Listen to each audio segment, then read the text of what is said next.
Assalamualaikum warahmatullahi wabarakatuh. Selamat pagi semuanya. Salam kenal, saya Anggi Dwi Mantoro, CGP Angkatan 10 DKI Jakarta, berasal dari SDN Pondok Labu 07. Saat ini saya akan melaksanakan aksi nyata modul 2.3, yaitu tentang coaching pembelajaran supervisi akademik. Pada saat ini saya akan melakukan praobservasi, yaitu melakukan percakapan coaching dengan rekan saya. Silakan perkenalkan diri, Bu. Nama saya Ainul Lutfi Alfiatin dari SDN Pondok Labu 07. Saat ini mengajar di kelas 5. Baik, baik, langsung saja kita mulai percakapan coaching praobservasi. Assalamualaikum Bu Ainul. Waalaikumsalam. Bagaimana kabarnya Bu Ainul? Alhamdulillah baik. Alhamdulillah baik. Kemarin kita sudah janjian kita akan melaksanakan observasi pembelajaran di kelas Bu Ainul. Namun sebelum itu saya akan melakukan praobservasi untuk menanya kesiapan Bu Ainul sudah sampai mana untuk persiapan observasi kelas. Ada beberapa pertanyaan yang akan saya berikan kepada Bu Ainul terkait dengan observasi yang akan dilaksanakan. Pertama, apa tujuan pembelajaran Ibu yang akan dilaksanakan? Tujuan pembelajaran yang akan saya laksanakan yaitu peserta didik memahami sistem organ tubuh manusia yang dikaitkan dengan cara menjaga kesehatan tubuhnya. Nah, saya mengambil materi untuk sistem pencernaan tubuh manusia. Oke, berarti terkait dengan pelajaran IPAS ya Bu, ya, sistem pencernaan manusia. Sekali. Baik, untuk selanjutnya Bu, kira-kira area pengembangan yang hendak Ibu capai apa dalam kegiatan pembelajaran nanti? Untuk materi pengembangannya yaitu terkait dengan bagian pada organ-organ sistem pencernaan, kemudian fungsinya.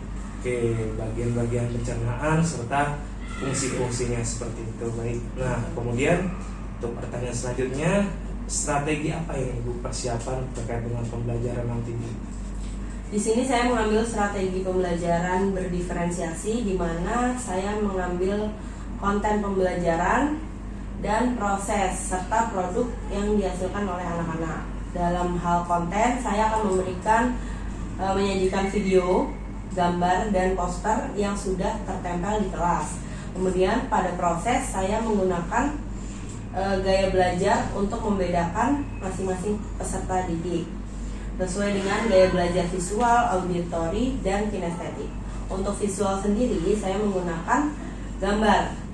Kemudian untuk auditori saya menggunakan video pembelajaran, dan untuk kinestetik saya menggunakan puzzle serta poster yang sudah tertempel di kelas. Untuk produk yang dihasilkan dari LKPD yang tersedia memang dibedakan berdasarkan gaya belajarnya. Kemudian dibedakan juga menggunakan berkelompok. Oke, baik, berarti strategi yang digunakan adalah pembelajaran diferensiasi ya, di mana ketiga pembelajaran diferensiasi dimunculkan, yaitu pertama ada diferensiasi konten, kemudian ada prosesnya, kemudian juga ada produknya, betul ya, seperti itu. Oke, untuk gaya belajar Bu, sebelumnya Bu Ainun berarti sudah mengelompokkan peserta didik sesuai dengan gaya belajarnya ya, seperti itu. Oke. Baik, mungkin itu saja yang saya tanyakan. Semoga sukses nanti kegiatan pembelajarannya. Oke, terima kasih Bu Ainun. Sampai ketemu lagi. Assalamualaikum warahmatullahi wabarakatuh. Waalaikumsalam warahmatullahi wabarakatuh.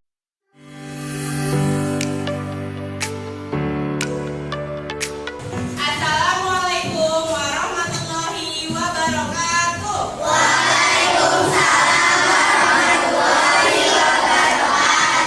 Selamat pagi semuanya.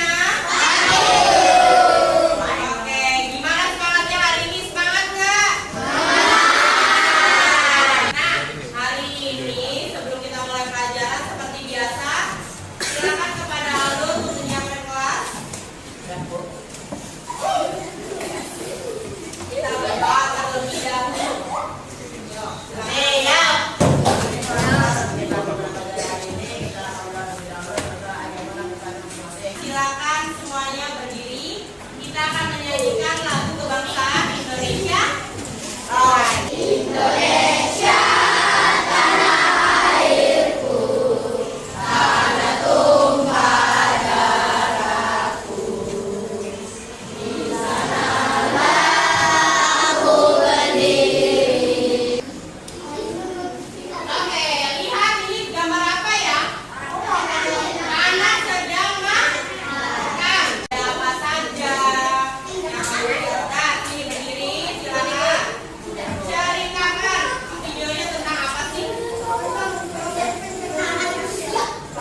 Tukang telas.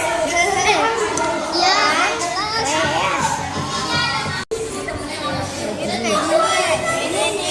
Oh, macam Selanjutnya kita akan melakukan presentasi hasil dari masing-masing gaya belajar.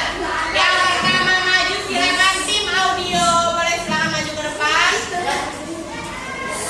Silakan dipresentasikan hasil dari diskusi kelompok audio. Yuk, silakan salah dulu. Satu, dua, tiga. Waalaikumsalam warahmatullahi wabarakatuh.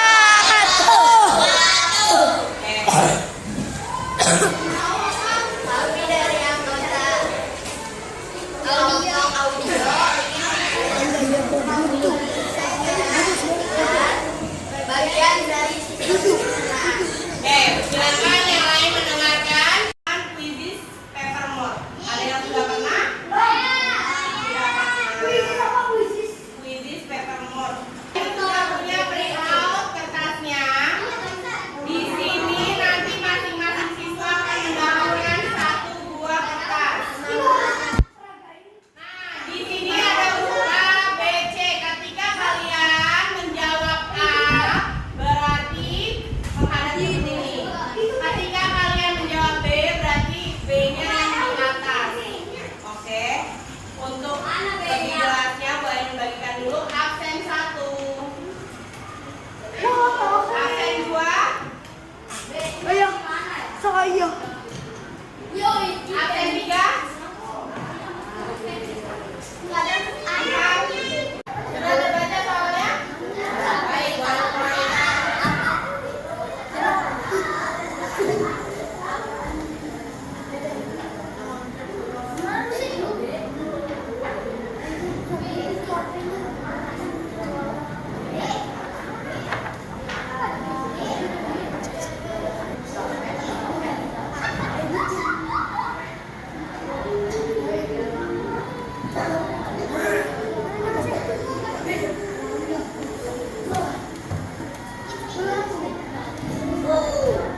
Siapa yang paling tinggi? Wow, Denzel dengan 3.000. Selanjutnya ada Ataloza, Alika Tesha, Alicia Queen. Boleh tepuk tangan untuk teman-teman yang menempati 3 teratas.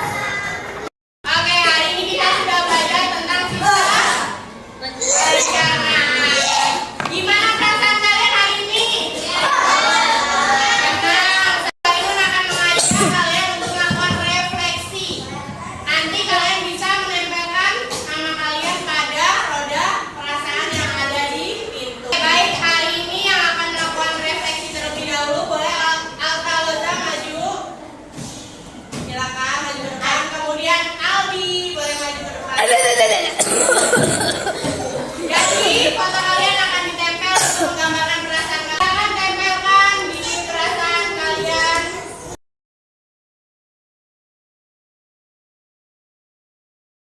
Oke, assalamualaikum, Pak Anggit. Waalaikumsalam Mas Samsul, siapa Ya, ya, ditunggu Ainun ya. Nah, baik, Pak Anggit ya, untuk pendampingan individu kelima ini kan, nah saya nanti akan melihat ya pada dasarnya praktek yang sudah Pak Anggit lakukan atau supervisi dengan pola pikir coaching ya ke Bu Ainun. Nah, dan selama pelaksanaan mungkin ya Pak Anggit sudah melakukan dari ya pola pikir ya coaching supervisi dari praobservasinya ya, dan paskanya ini saya melihat nanti sampai penerapan aksi nyata modul 3.1 ya nanti Pak ya. Nah, jadi Pak Anggit mungkin ke Bu Ainun ini sudah menerapkan ya, istilahnya kerekam sejawat ya Bu Ainun ya. Ya, betul Pak. Kemudian nanti saya juga akan melihat modul RPP Bu Ainun ya, yang sudah di supervisi Pak Anggit, sejauh mana perkembangan gitu ya Pak Anggit dalam coaching kepada Bu Ainun gitu ya. Mungkin nanti kegiatan ini ya silakan Pak Anggit, saya akan lihat ya, praktekkan untuk langsung saja ke tahapan-tahapan seperti itu Pak. Oke, saya rasa itu ya inti pendampingan saya.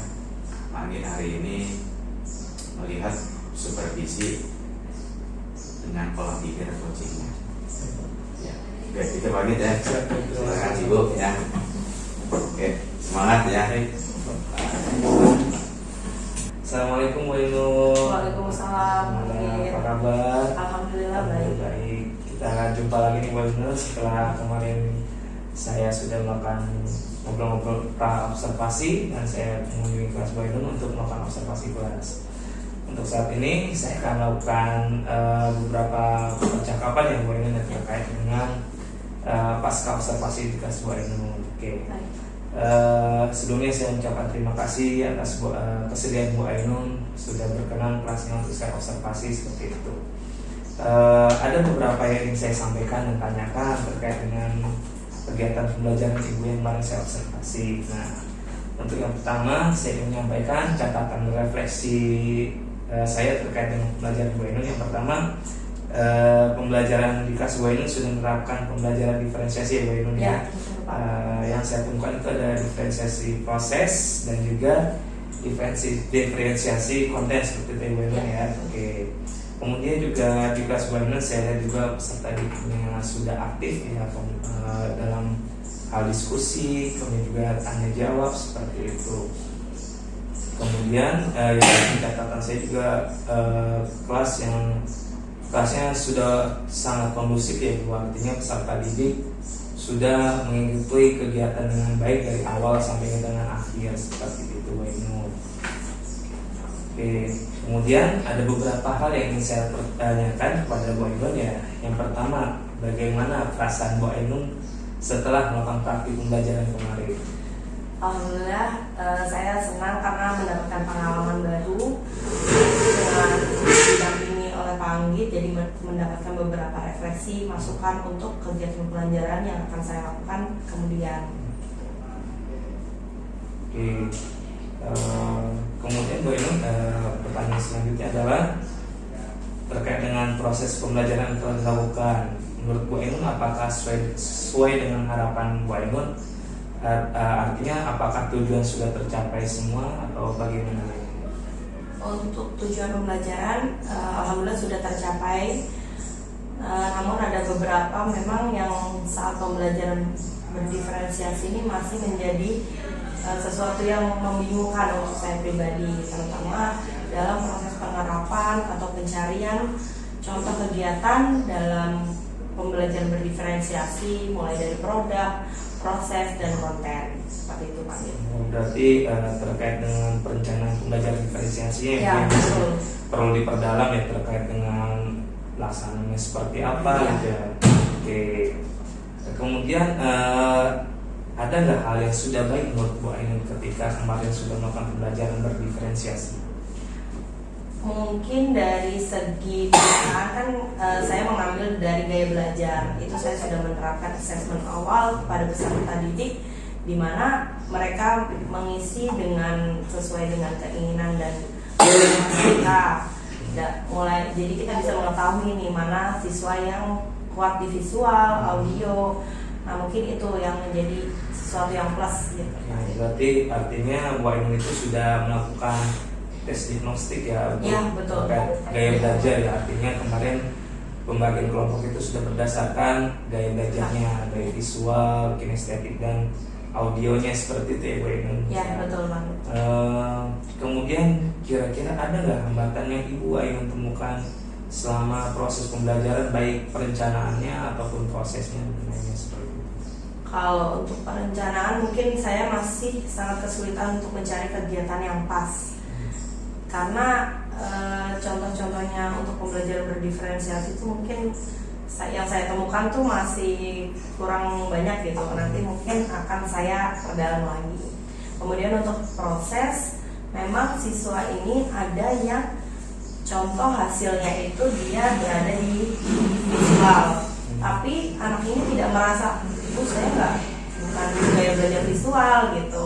Nah itu yang menjadi sesuatu yang membingungkan untuk saya. Harusnya kita melihat dari berdasarkan hasil tes itu, tesnya diagnostik, ataukah memang kita tanya ke anaknya masing-masing gitu. Oke, ya berarti hambatan yang pertama adalah belum banyaknya referensi ya terkait dengan kegiatan belajar diferensiasi seperti itu ya. Kemudian yang kedua itu masih banyak yang peserta didik yang merasa dia bukan nggak sesuai ya, belajarnya itu ya, seperti itu ya. Oke, kemudian Bu Ainun, dari hambatan yang tadi Bu Ainun, hambatan yang muncul baik di perencanaan atau pelaksanaannya, kira-kira penyebabnya apa sih Bu Ainun? Mungkin karena saya pribadi belum terlalu banyak mengakses tentang model pembelajaran berdiferensiasi ini Panggil. Jadi memang harus lagi-lagi kita harus terus belajar menggali sesuai dengan era sekarang nih, pembelajarannya lagi apa nih yang hits gitu kayaknya. Artinya karena memang kurangnya referensi, kemudian Ya, juga betul. kita untuk mencari pun masih sedikit sulit Ya. ya, pelajaran diferensiasi ya, seperti itu. Oke, untuk yang peserta didik tadi kira-kira selain mereka itu merasakan tadi udah melakukan teks diagnostik ya, artinya sudah mengukur ya gaya belajar peserta didik tersebut, tapi peserta didik tersebut merasa bahwa itu bukan gaya belajarnya. Kira-kira ada hal lain nggak yang menyebabkan anak itu kayaknya kurang cocok di situ? Saya melihat ada beberapa kemungkinan. Di satu sisi memang siswa itu ketika ingin dikelompokkan, dia tidak serap gitu sama teman yang lain. Akhirnya dia mau, saya maunya sama dia di visual misalnya, saya mau visual aja Bu sama dia gitu. Jadi mereka condong pasti melihat siapa nih temennya. Oh iya. Gitu Pak. Artinya peserta didik itu berkelompok atas keinginan mereka Ya, sendiri keinginan pribadi. Jadi bukan Pribadi. berdasarkan hasil tes. Tesnya seperti itu ya. Oke. Nah Bu Ainun, kira-kira dari penyebab dan masalah tadi ya Bu, kira-kira ada nggak solusi yang pas gitu ya, atau solusi yang efektif yang kira-kira nanti bisa dilakukan untuk kegiatan belajar selanjutnya? Mungkin untuk solusi saya pribadi, memang saya harus lebih sering mencari referensi, Panggil bisa melalui PMM, karena di PMM itu sudah banyak sekali bukti karya yang diupload oleh banyak guru di seluruh Indonesia berarti ya. Jadi memang referensinya itu sudah cukup banyak gitu di PMM. Selain itu mungkin saya harus juga membuka YouTube, karena dengan banyaknya event-event kegiatan seperti contohnya kembali itu memang metodenya dan modelnya itu yang digunakan adalah pembelajaran diferensiasi. Jadi mungkin dua sumber itu Pak Anggi. Oke, ya. Berarti untuk terkait dengan minimnya pembelajaran diferensiasi ya, tadi Bu Ainun menyampaikan bahwa bisa mencari referensi ya di PMM ya, memanfaatkan PMM dengan akses bukti karya. Memang saat ini banyak ya guru yang menerapkan pembelajaran diferensiasi seperti itu. Selain itu juga melalui kanal YouTube ya. Itu memang di kanal YouTube itu banyak guru-guru yang mempraktikkan pembelajaran diferensiasi seperti itu. Nah, untuk terkait dengan masalah yang kelompok tadi Bu, kira-kira solusi yang Bu Ainun akan berikan apa? Mungkin saya akan mengadakan tes diagnostik kembali sebelum memulai setiap pembelajaran, karena kalau yang saya lihat di tiap mata pelajaran itu anak-anak mungkin beda passionnya Pak. Jadi mungkin seperti IPAS, banyak gambar, ada anak yang suka dengan gambar. Ketika matematika belum tentu gitu, bisa jadi dia lebih suka soal cerita yang berbentuk teks seperti itu. Jadi memang harus kita lebih sering lagi melakukan teks diagnostik sebelum melakukan pembelajaran. Oke, artinya untuk yang kelompok belajar tadi ya, Bu Ainun akan mungkin melakukan kembali ya tes diagnostik terkait dengan setiap pembelajaran, mungkin karakter anak itu terhadap pembelajaran itu berbeda-beda seperti itu. Oke. Kemudian Bu Ainun, kira-kira kapan tindak lanjut yang tadi Ibu sampaikan, kira-kira kapan akan dilakukan? tindak lanjutnya mungkin segera saya lakukan Pak, bisa di minggu-minggu ini karena kebetulan kan memang kita juga akan ada observasi. Nanti mungkin akan saya terapkan itu tes diagnostiknya. Pas ya Bu, berarti momennya ya ketika Ya betul sekali. mau ada observasi kelas, kemudian pas dengan rencana Ya. tindak lanjut Bu Ainun ya. Oke. Pertanyaan terakhir Bu Ainun, apa sih harapan Ibu terhadap peserta didik dan proses pembelajaran ke depan? Harapan saya untuk peserta didik mungkin memang kita sama-sama belajar. Di era ini peserta didik itu masih minim literasi, numerasi. Jadi mereka lebih banyak mengakses media-media yang berbasis game seperti itu. Jadi bagaimana caranya kita sebagai guru melebur antara literasi itu bisa dimasukkan dalam sebuah game yang kira-kira meningkatkan minat anak untuk mau belajar, mau membaca gitu. Walaupun ya memang sambil bermain gitu. Sekarang kan banyak kayak model workball itu berbasis game, kita bisa masukkan misalnya penjumlahan. Jadi angkanya turun, jadi kayak dia klik-klik. Nah, seperti itu kan. Harapan Bu Ainun intinya ya peserta didik itu makin memahami, makin cinta lah terhadap Iya, betul. kegiatan literasi numerasi yang nanti Bu Ainun mungkin cara menanamkannya itu mengintegrasikan pada games ya, seperti itu ya Bu Ainun ya. Oke Bu Ainun, mungkin itu saja pertanyaan dari saya. Terima kasih atas waktunya. Sukses selalu. Semoga pembelajaran yang Ibu sajikan untuk selanjutnya lebih bermanfaat lagi peserta didik dan pembelajaran diferensiasi yang Ibu lakukan bisa lebih mantap lagi. Terima kasih Bu Ainun. Sama-sama Pak Anies, sukses selalu. Jadi memang yang jelas tadi saya terlihat ini di luar dari kesan ini memang prinsip coaching itu kan ada 3 kriterianya. Ada 3 kriteria dalam coachingnya. Karena coaching itu memang beda dengan konseling ya. Kalau bimbingan konseling itu ada istilah memberikan solusi, mengarahkan. Tapi kalau di sini coaching ini kan saya lihat tadi sudah terjadi kriteria pertama itu adalah kemitraan ya. Jadi kalau dengan Bu Ainun ini satu mitra dan kedua memang tujuannya ditetapkan oleh rekan sejawat berarti kan. Karena Bu Ainun yang mengajar pola ini dengan metode ini, tetapi Ibu ya tadi kesana sudah kira-kira ketika memberikan sebuah metode pembelajaran, strategi dan macam itu kan Bu Ainun lebih punya karakteristik sendiri ya. Nah, kemudian Pak Anggit juga saya lihat tidak menggurui kesannya, karena di dalam coaching itu bukannya kita yang paling pinter, bukannya kita yang paling jago, tetapi di situ kita memberikan sebuah saran, nasihat gitu ya kepada rekan sejawat. Jadi berbagi pengalaman. Beda juga dengan diseminasi. Kalau diseminasi kan ketika ya,